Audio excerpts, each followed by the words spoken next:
날마다 행복한 묵상. 일상에서 전하는 복음 두 번째, 전도의 이유 두 번째 시간입니다. 하나님 말씀은 로마서 1장 15절에서 17절입니다. 그러므로 나는 할 수 있는 대로 로마에 있는 너에게도 복음 전하기를 원하노라. 내가 복음을 부끄러워하지 아니하노니 이 복음은 모든 믿는 자에게 구원을 주시는 하나님의 능력이 됨이라. 먼저는 유대인에게요, 그리고 헬레인에게로다. 복음에는 하나님의 의가 나타나서 믿음으로 믿음에 이르게 하나니 기록된 바 오직 의는 믿음으로 말미암아 살릴함과 같으니라. 아멘. 자, 묵상님 1번입니다. 현대문화에서 복음을 부끄러워할 만한 이유들은 무엇입니까? 사실 바울의 복음을 전했던 그 시대에는 이 예수를 믿는다는 것은 참으로 부끄러운 일이었습니다. 세상 사람들 보기에는. 왜냐하면 예수님은 십자가에서 죄인으로 그렇게 죽음을 당했습니다. 그리고 함께 모였던 사람들은 다 어떤 면에서는 가난하고 또 노예계층들, 그렇게 일반 사람들이 보기에는 별로 이렇게 의미 없는 그런 사람들이 많이 모였습니다.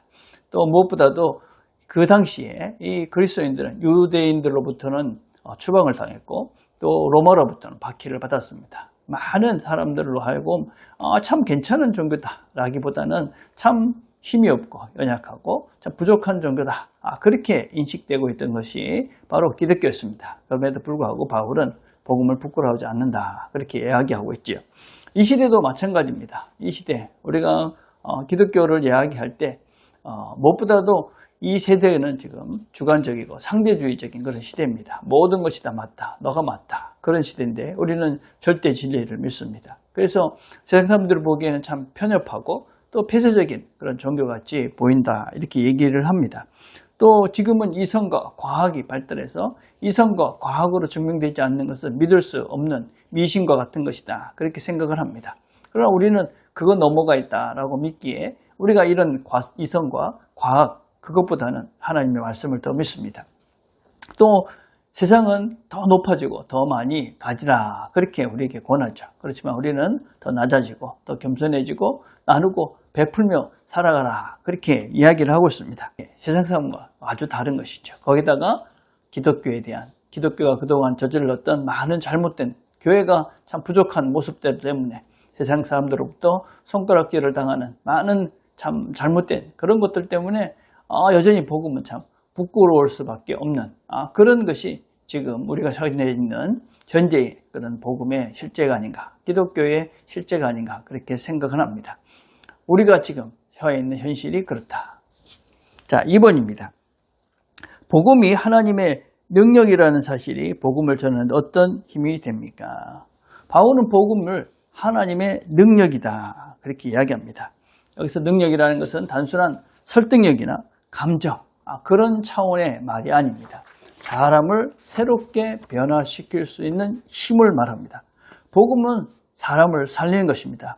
어떤 종교적인 그런 권면이나 어떤 종교적인 그런 규칙을 가리키는 것이 아닙니다. 그것은 죄인들이, 우리 인간이 본질적으로 해결할 수 없는 죄, 그래서 인간이 바른 길을 선택할 수 없는 그런 죽음의 길로 갈 수밖에 없는 그들에게 바른 길, 진정한 길, 진리의 길, 그리고 생명과 영생의 길을 보여주는 것이 복음입니다. 그래서 복음에는 하나님의 의가 나타납니다. 그 하나님의 의라는 것은 사람을 본질적으로 새롭게 하는 능력들을 말합니다. 우리의 힘으로는 그것이 되지 않습니다. 그러나 오직 예수 그리스도의 그분의 능력으로, 하나님의 능력으로, 성령의 능력으로 우리는 우리의 본질이 바뀌어서 하나님이 원하시는 새로운 사람이 되고, 그래서 우리는 그 영원한 영생을 누리는 존재가 되어집니다. 그것이 바로 복음입니다. 그래서 복음은 하나님의 능력이 되는 것입니다.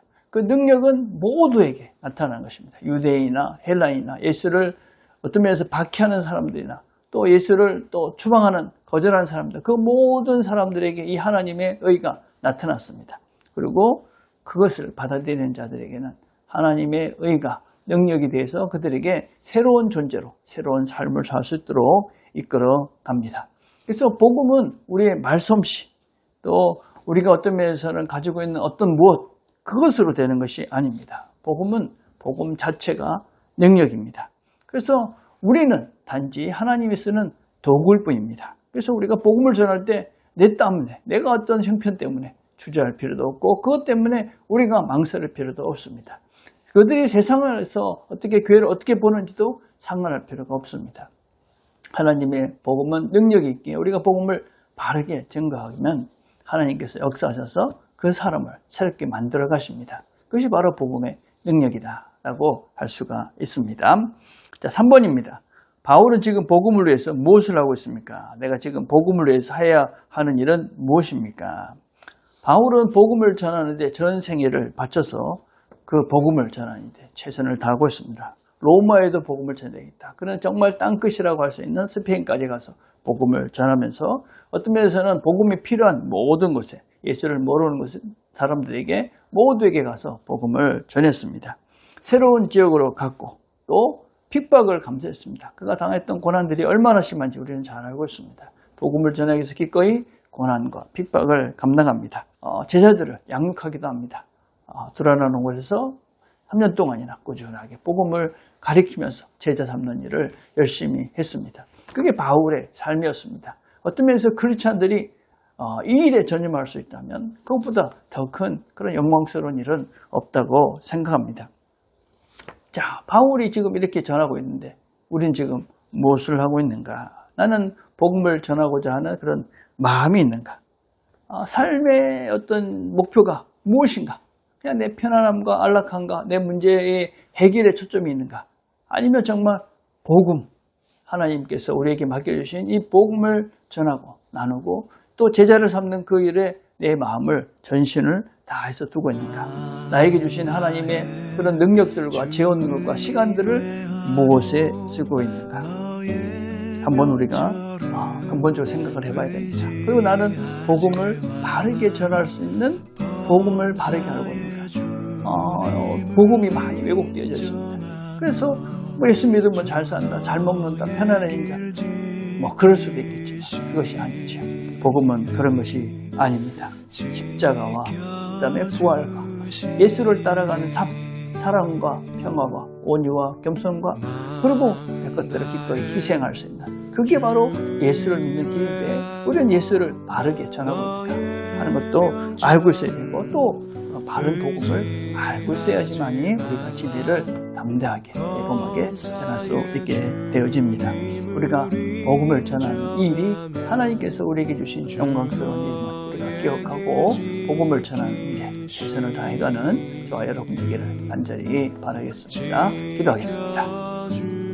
하나님 아버지 감사합니다. 오늘 말씀을 또 같이 들었습니다.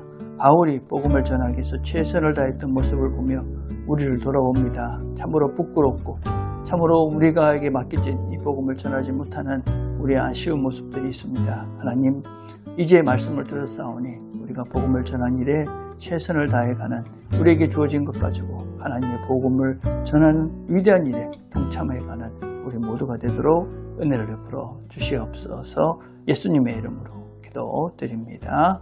아멘.